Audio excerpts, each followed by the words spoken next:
Josué, chapitre 6, versets 3 et 5. L'Éternel dit à Josué, vois, je livre entre tes mains Jéricho et son roi, ses vaillants soldats.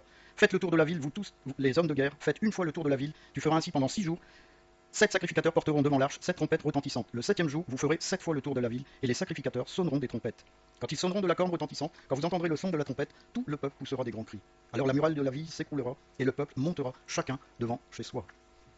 Les armes habituelles, celles que possédait le peuple, les béliers, les échelles de siège, les lances, les épées, tout ce qu'ils avaient avec eux, en fin de compte, ils vont faire place à quoi? À une marche. Une simple marche, avec de la musique. Pendant 6 jours, une fois le tour de la ville, et le dernier jour, 7 fois le tour de la ville, et les murailles vont s'écrouler. N'importe quoi. N'importe quoi. C'est n'importe quoi. On a des armes de guerre. Et quand je vois cette foutue muraille, il suffirait simplement de faire le tour en marchant et tout va s'écrouler. Voilà ce qu'aurait pu penser Josué. Voilà ce qu'aurait pu penser Josué. Mais l'Éternel nous a promis la terre promise à nous aussi. Vous savez, cette terre où il y a la paix, cette terre où il y a la grâce, il nous l'a promis. Mais il y a des murailles devant nous. Il y a des murailles qui se sont construites dans nos vies. Et on est incapable de voir que l'Éternel est avec nous. On est incapable d'entendre ce que l'Éternel nous dit.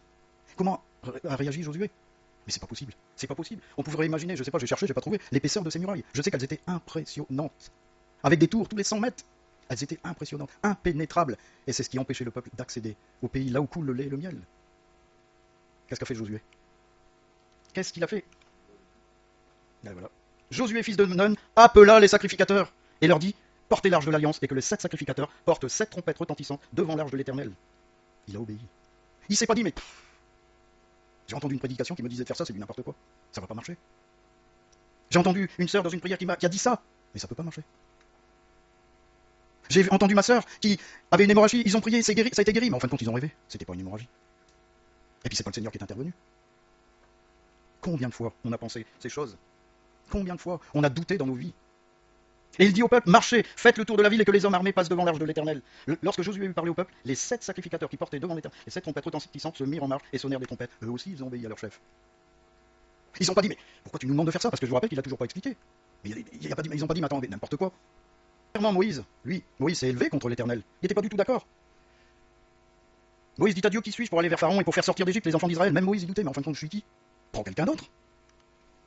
Moïse dit à l'Éternel, ah si Seigneur, je ne suis pas un homme qui ait la parole facile, et ce n'est ni d'hier ni d'avant-hier, ni même depuis que tu parles à ton serviteur, car j'ai la bouche et la langue embarrassées. Il cherchait toutes les excuses. Il n'avait pas confiance. Il n'avait pas confiance. Tu regardes où j'en suis? L'Éternel lui dit, qui a fait la bouche de l'homme? Et qui rend muet et sourd, voyant ou aveugle? Je suis capable de te faire parler. N'est-ce pas moi, l'Éternel? Va donc, je serai avec ta bouche, et je t'enseignerai ce que tu auras à dire. Moïse dit, ah Seigneur, envoie qui tu voudras envoyer. Envoie quelqu'un d'autre. Alors la colère de l'Éternel s'enflamma contre Moïse. Vous imaginez? Moïse qui parlait bouche à bouche avec Dieu.